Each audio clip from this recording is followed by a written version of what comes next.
Baik, terima kasih. Kita akan menjelaskan tentang uji validitas dan reliabilitas instrumen. Perlu para peneliti ketahui bahwa dalam penelitian kuantitatif maupun kualitatif, data itu perlu diuji, ya. Sebelum data diuji, kevalidannya atau ketepatannya dan reliable, konsisten, maka tentu harus menguji dulu instrumennya atau alat ukurnya. Biasanya kalau alat ukurnya itu valid dan reliable, tepat sasaran dan konsisten, maka data yang dapatkan pun akan sama, akan valid, ya, akan tepat dan reliable, konsisten. Selain itu, ini dilakukan pada beberapa penelitian yang lain, ya, baik social science, ilmu sosial maupun natural science atau ilmu alam. Ya, dalam kimia, geografi, kemudian fisika juga menggunakan itu. Dalam ilmu kedokteran saja, jarum suntik itu salah satu instrumen yang sudah teruji validitas dan reliabilitasnya. Sehingga data yang sampel yang didapatkan, ya, atau data yang didapatkan dari instrumen tersebut juga valid dan reliable. Maka valid dan reliable-nya data tergantung bagaimana valid dan reliable-nya instrumen atau alat ukurnya. Kalau seorang dokter ingin mengetahui eh, golongan darah, ya, seseorang, maka menggunakan alat tertentu. Itu yang alat tersebut sudah teruji validitas dan reliabilitasnya, ya. Jadi ini penting. Dalam pendidikan juga sama, instrumen pada penelitian kuantitatif dan kualitatif harus diuji validitas dan reliabilitasnya. Kali ini saya akan menjelaskan tentang bagaimana peneliti kuantitatif menguji validitas dan reliabilitasnya. Oke.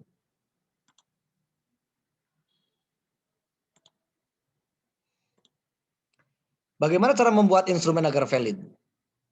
Valid itu ada 3 langkah-langkahnya. Pertama harus ada validitas konstruk atau konstruk validity, kemudian validitas isi, content validity, dan validitas eksternal.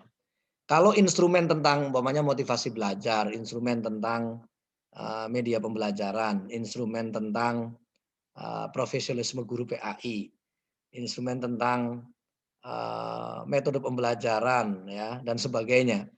Itu sudah lolos uji validitas konstruk, validitas isi, dan validitas eksternal, berarti sudah valid, ya.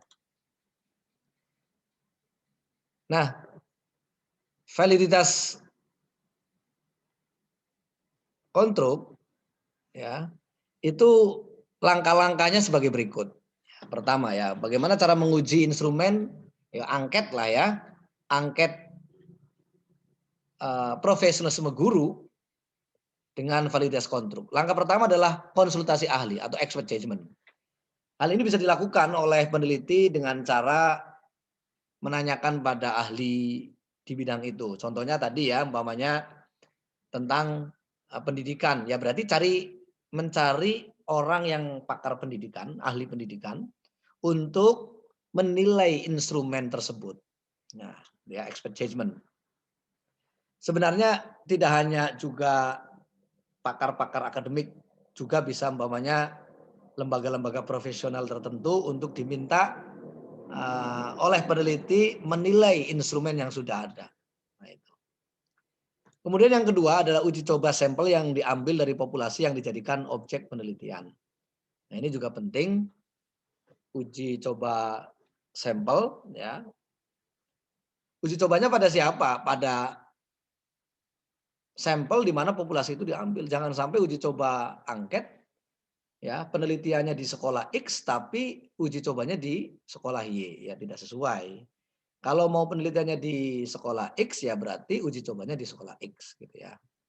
Nah, yang ketiga jumlah anggota uji coba sekitar 30-an lah. Kalaupun sampelnya itu 100, ya umpamanya, untuk uji coba boleh menggunakan 30 orang saja, tidak harus 100.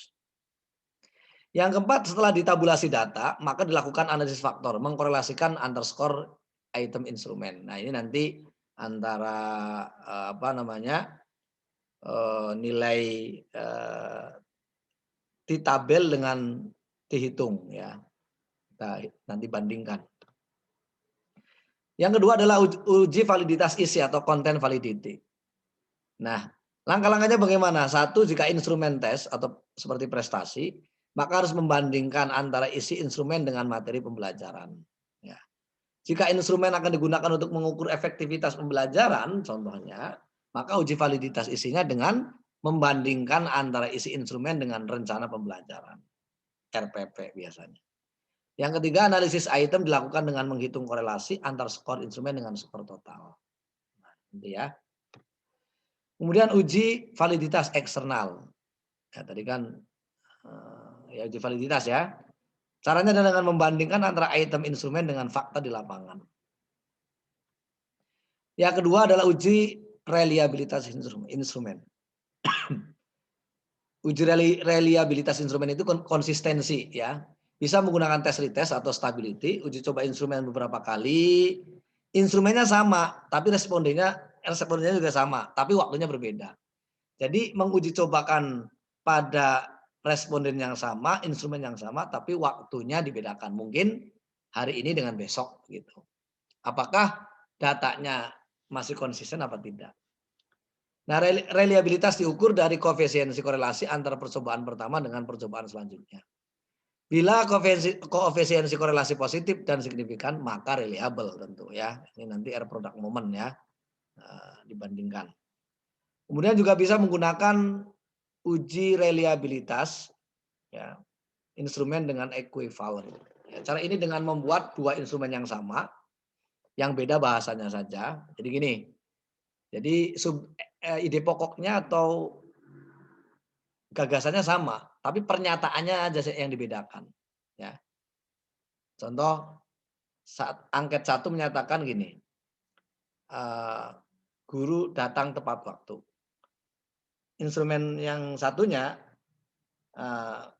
pernyataannya adalah guru tidak pernah telat. Nah, gitu.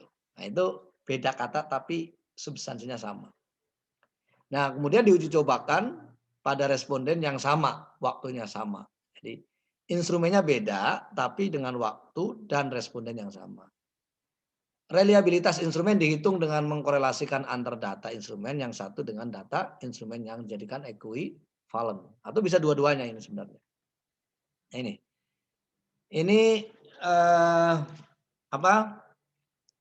Cara menguji validitas dan reliabilitas instrumen. Langkah-langkah teknisnya bisa menggunakan SPSS ya. Baik, kita coba membuka SPSS-nya.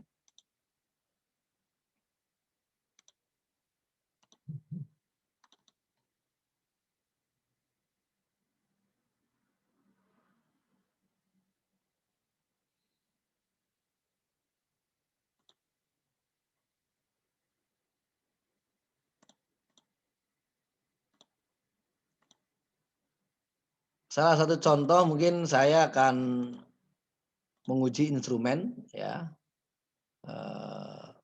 dengan uji validitas dan reliabilitas data.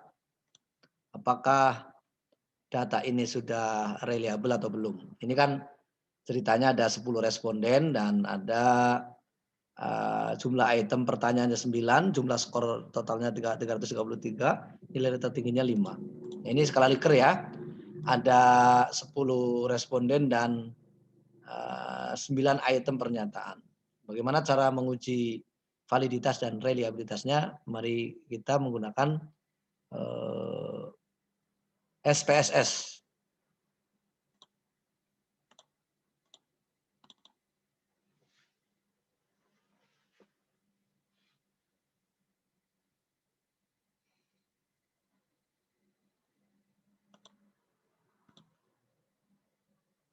Ini ada juga budaya sekolah ya, ini ya tentang budaya sekolah. Kemudian keteladanan pendidik dan karakter peserta didik X1, X2 dan Y umpamanya gitu. Ini kita sedang proses ininya ya SPSS-nya.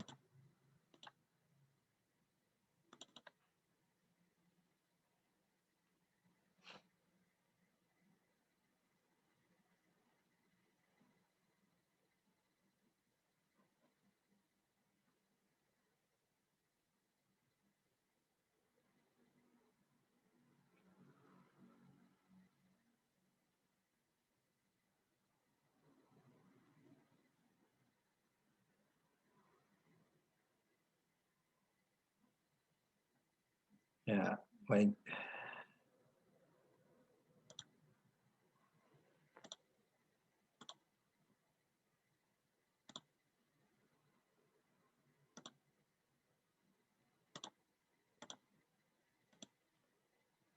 Baik, tadi data budaya sekolah ya. Kita akan menguji data ini apakah valid dan reliable apa tidak dengan cara menggunakan SPSS. SPSS 19 ini ya. Oke. Hmm.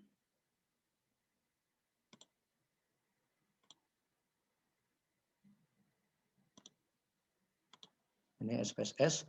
Ini ada data view, ada variable view. Kalau data view itu nanti isinya data angka, sedangkan variable view biasanya kita masukkan apa namanya nama-nama itemnya, ya responden atau pertanyaannya, atau pernyataan-pernyataannya. Baik, tadi ya ada kita copy paste saja dari data yang tadi.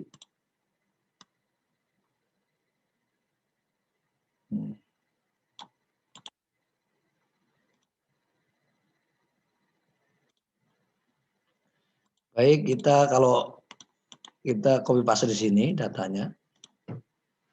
Nah ini, nah kita taruhlah P1 ya, P1 pertanyaan 1, pertanyaan 2, pertanyaan 3, pertanyaan 4, pertanyaan 5, pertanyaan 6, P7, P8, P9,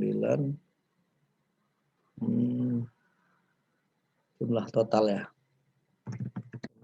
Total.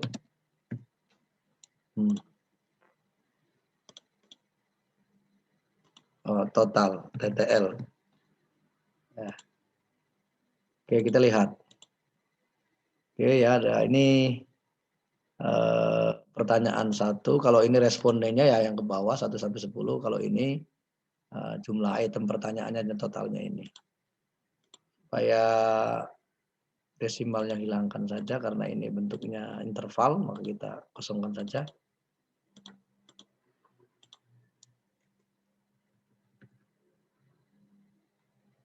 Oh maaf ini.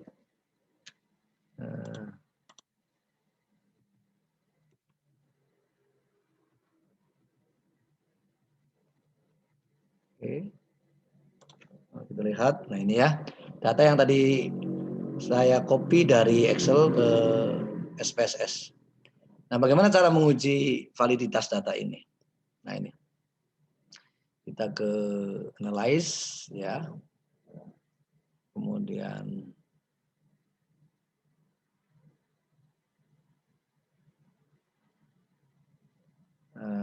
kalau ini reliabilitas ya.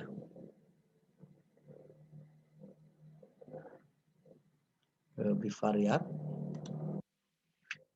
Ini kita pindahkan semua. Oke. Kita pindahkan. Oke, persen ya. Kemudian oke. Oke. Total, one child, total ya persen. Oke.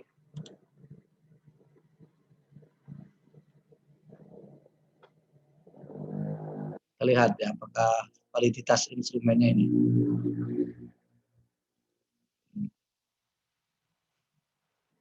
Nah,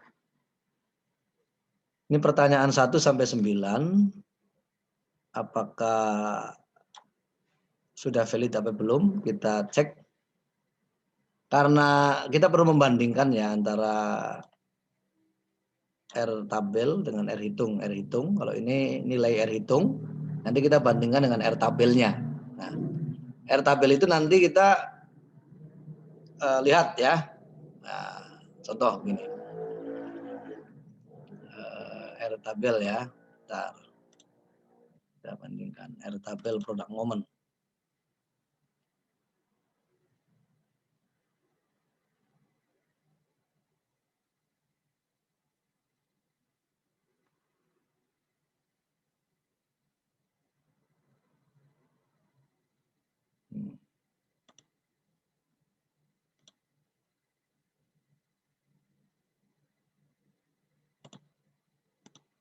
Nah ini R tabel product moment.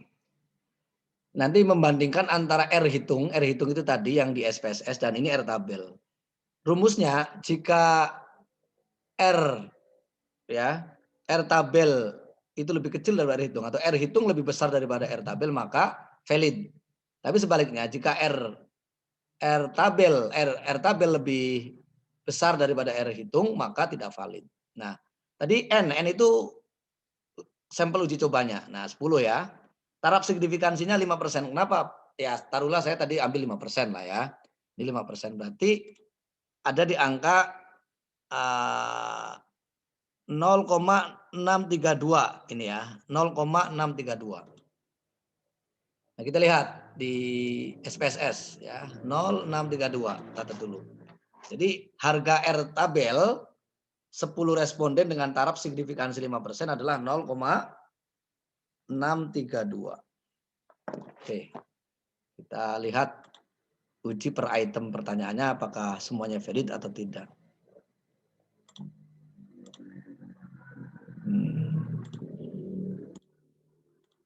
Nah, pertanyaan pertama ini ternyata tidak valid ya, alpha. Pertanyaan kedua juga sama, pertanyaan ketiga nilainya adalah min 235. Nah, ini tidak ada valid juga ya. Karena min 235 itu lebih kecil daripada 0,632 ya, ini. Kemudian pertanyaan keempat 0,900.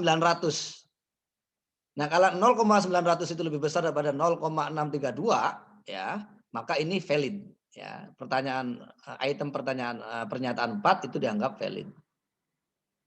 Kemudian selanjutnya pertanyaan nomor 5. 0,649. Apakah lebih kecil atau lebih besar daripada 0,632? Tentu lebih besar ya. Jika 0,649 lebih besar daripada 0,632 berarti pertanyaan kelima juga dianggap valid. Valid ya. Oke.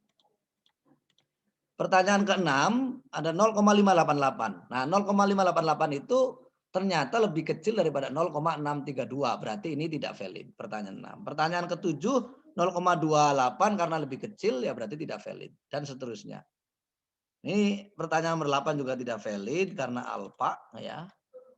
Nah, pertanyaan 9 0,592 juga tidak valid karena lebih kecil daripada R tabel. Nah, ini cara menentukan validitas instrumen ya per item instrumen. Oke.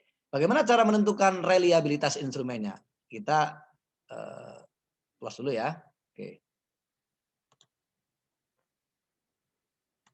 Oke.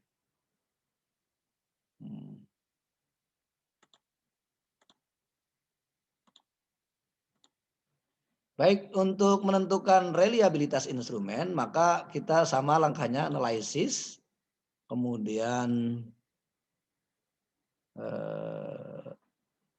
scale ya, kemudian reliability analysis. Nah, kita biasa Ctrl A, di blok semua pindahkan ke item, kemudian kita statistik, scale if item selected, ya, kemudian bisa non saja. Nah, udah ya, kira-kira inilah ya. Min ya, kita ingin menentukan rata-ratanya. Variannya bolehlah min dan varian. Oke, continue, kemudian oke. Nah, kita ingin menentukan reliabilitas instrumen tadi ya. Nah, sama membandingkan R tabel product moment dengan R hitung. Nah, rata-ratanya berapa nih? Minnya, min. Bentar ya. Rata-ratanya 6 Convert alpha based on no item. Nah, 0,683. Nah,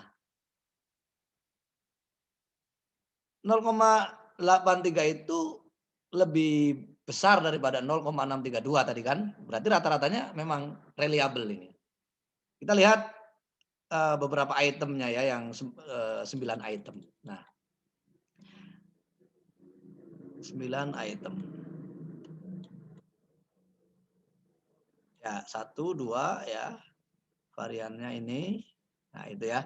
Pertanyaan 3, 4, 5, 6, 7, 8, 9.